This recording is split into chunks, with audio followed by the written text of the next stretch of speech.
لبيك اللهم لبيك لبيك لا شريك لك لبيك. Menjelang puncak ibadah haji di Arafah pada 9 Zulhijjah, jamaah haji Indonesia memanfaatkan waktu dengan beribadah di Masjidil Haram. Pemerintah Indonesia melalui PPIH Arab Saudi telah menyiapkan fasilitas bus salawat yang mengantar jamaah dari hotel ke Masjidil Haram secara rutin. Selain itu, sebagian jamaah juga menunaikan umrah sunnah, baik untuk diri sendiri maupun diniatkan untuk keluarga di tanah air.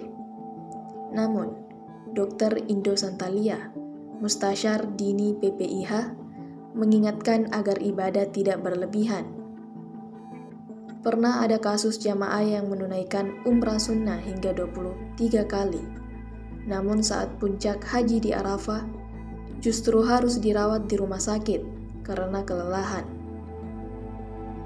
Senada, Najamuddin Umar, pembimbing ibadah sektor 9 Dakar Mekah, memberi pesan khusus bagi jamaah lansia. Mustasyar Dini dan pembimbing ibadah adalah layanan resmi Kemenak Republik Indonesia untuk mendampingi jamaah selama di Tanah Suci. Syaratnya, mereka harus sudah pernah berhaji agar bisa membimbing dengan pengalaman dan empati.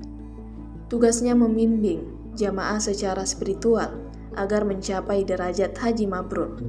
Tugas pembimbing ibadah ini tak kalah penting dengan layanan seperti konsumsi, transportasi, hingga akomodasi jamaah.